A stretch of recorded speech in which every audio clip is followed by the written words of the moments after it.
finally, there has been confusion over the status of passengers moving from Nigeria to the United Arab Emirates, that's UAE, due to COVID-19 Omicron variants.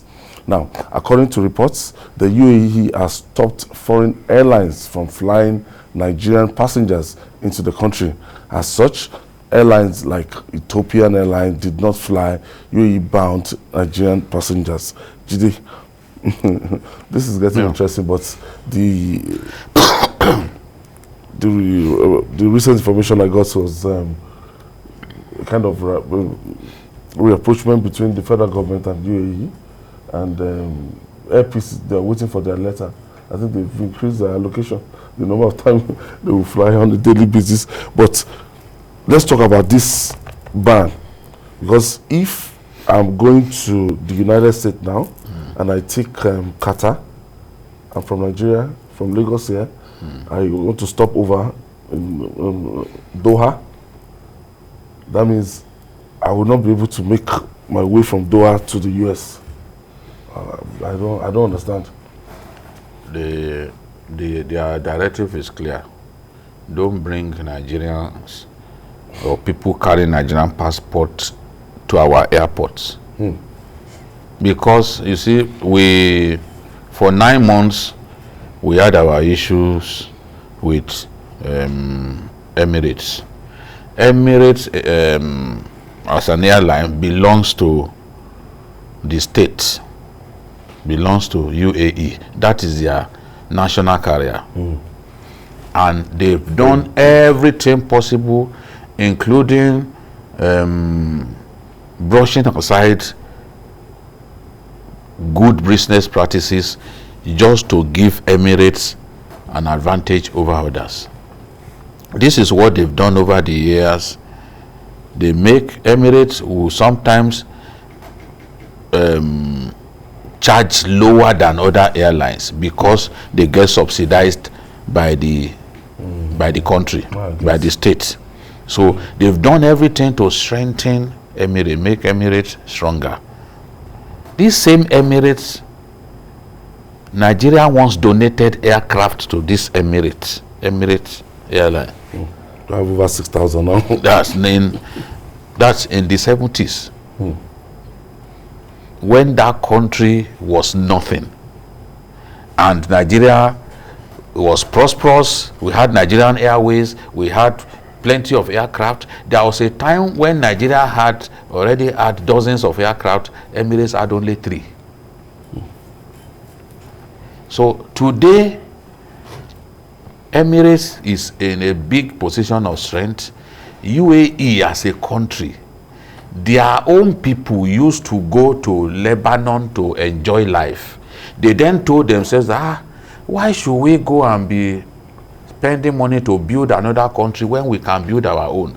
They decided to build their own country, and nobody goes to Lebanon anymore. Now they know that in this conflict, they do not want to end up like the loser in this conflict with Nigeria.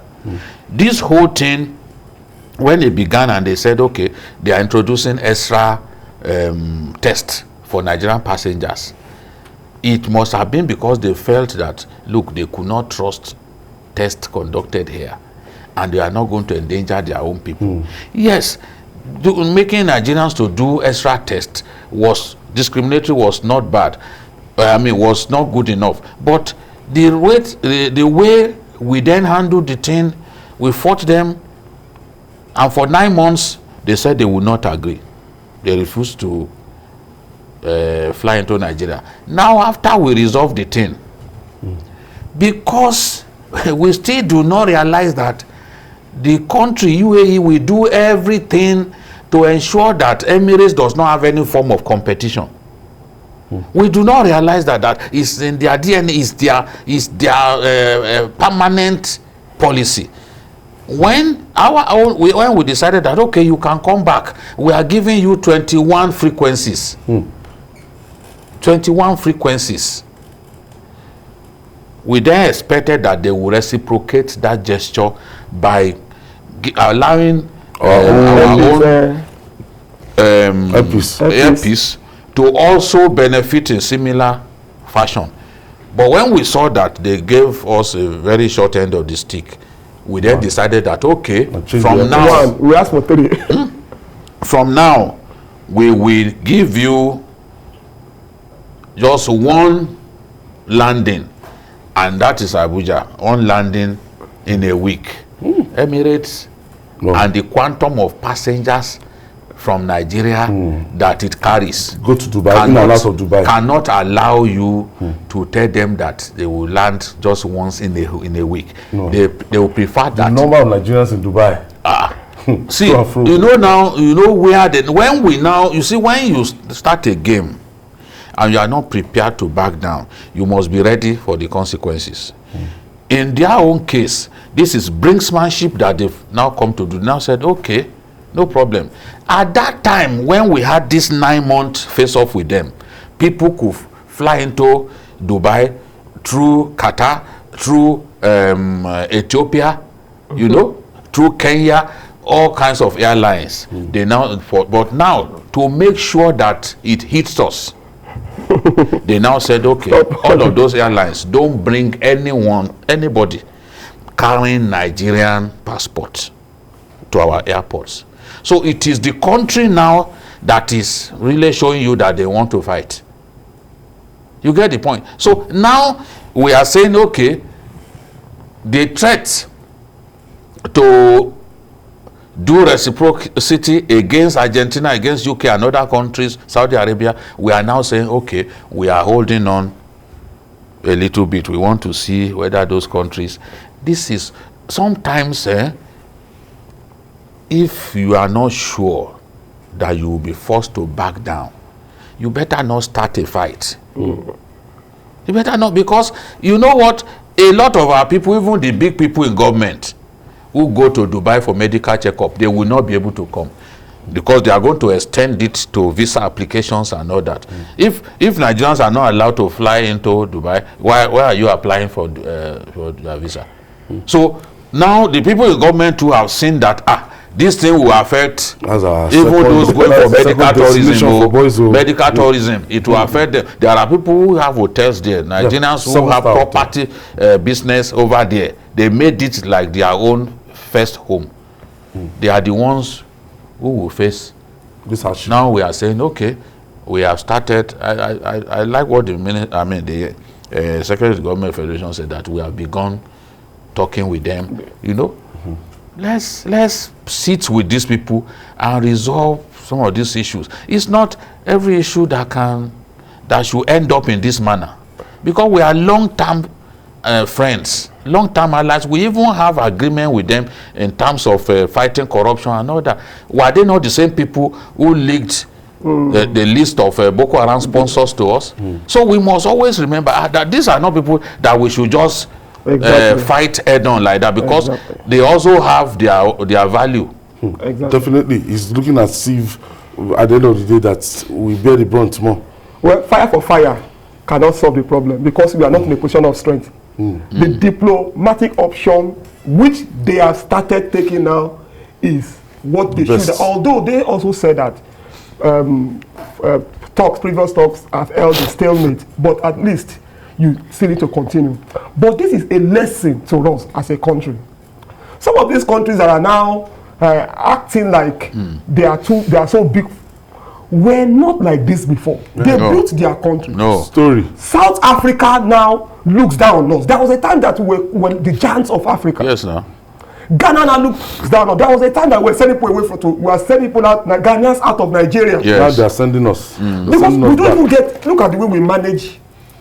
No, you must build your own country. Build your country. People pay to buy vaccine card. And these countries don't trust us. They don't trust us. They don't trust our methods. That's the thing. They don't trust us. So they will continue to treat us like this. So we have to build our country. Look at the issue. Where was UAE in post-independence Nigeria? Just 2 years, 3 years after independence. Nigeria was among the greatest countries of the world. We were in the same class with Brazil, with Singapore and the rest. Now everybody has overtaken us. Look at the way Singapore was built. Look at Malaysia. You see, so if a country, you need to read about the history of UAE. You see that anything is possible when people are determined. Now, even people from the West, they go there on holidays. Because many parts of Dubai are better than the best parts of Europe. No, there are airports. The airports is finer and there's efficiency. GFK, they use other people's brains to build their country. Exactly. We too, we can build a country that everyone will be proud of. But then, the quality of leadership has to improve. Dubai did not just get there. Now look at the way they are treating us like a sweet wrap on the floor. They didn't just get there. They work for it. And they know that in the final analysis, it is Nigerians that need them the most. Yep. How many people, how many Emirati people feel like coming to Nigeria? How many of them do you see who will want to come? Which business are they coming to? We're not even maximizing our potential, our tourism potential. You know? So they know that more people, they know, if you look at a balance of trade and all that, is skewed in their favor. All of these things, when you want to get into a conflict with anyone, you must bear all of this in mind. They will have told themselves that they need us more than we need them. Now, when you now say, okay, Ethiopia, don't bring people carrying Nigerian passports into our country, then you blocked those who want to do business, who want to buy things and come and sell here.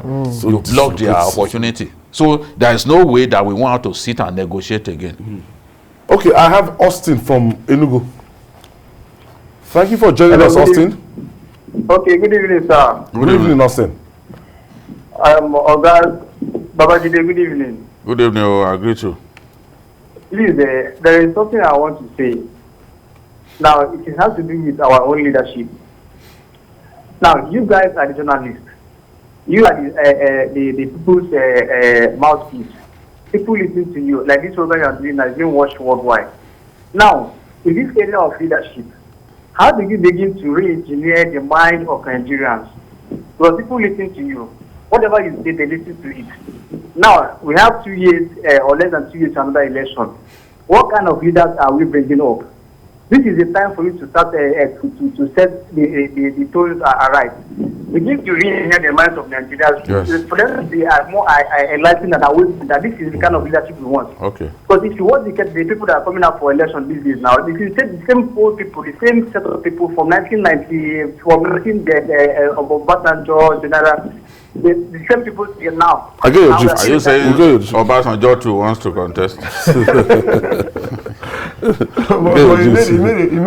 at least the point is that people like Nigerians should know the caliber of people that will be coming out and more next year. We know the people who want to come about. Nigerians should make the right choices. Don't make a choice based on political party. Don't make a choice based on ethnicity or religion. Just vote for the person who can get the job done. Not religion, not ethnicity, not political party. Just vote for the person who can get the job done. When that time comes, we put everybody together and you will see. Nigerians, you decide. People deserve the kind of leadership it gets. Nigeria does not only have bad leadership, we also have bad following. Bad followers. People are induced with money. They vote. They sell their conscience. No, today at a lecture that I gave, I said, take the money, but let your conscience rule your affairs. Take the money, take the rice. Okay, people are making effort. People are coming out now that I want to serve. Some people are busy attempting to bring them down. But where is your own candidate? Get a candidate. Go and rally around somebody. And this thing cannot be. You can't win the heart of Nigerians just on social media. No, the young people are shown that they are not even serious. Now all they want to do is just abuse people on social media. They think that is what will take them. Some people cannot even win. Abusing people on social media in their local government. Cannot take you can't take you to a Ebute Ogo. At all. Just abusing people. What does that matter in the final analysis? PVC, is that PVC? You are not ready to line up and vote. You are not ready to spare that time. But you want to, your kind of leaders of your choice. Keep lamenting. So let's organize rather than agonize. And let them, the young people can unseat the present ruling class if they are organized. They have the population, but true. they will never come together. You see them fighting one another.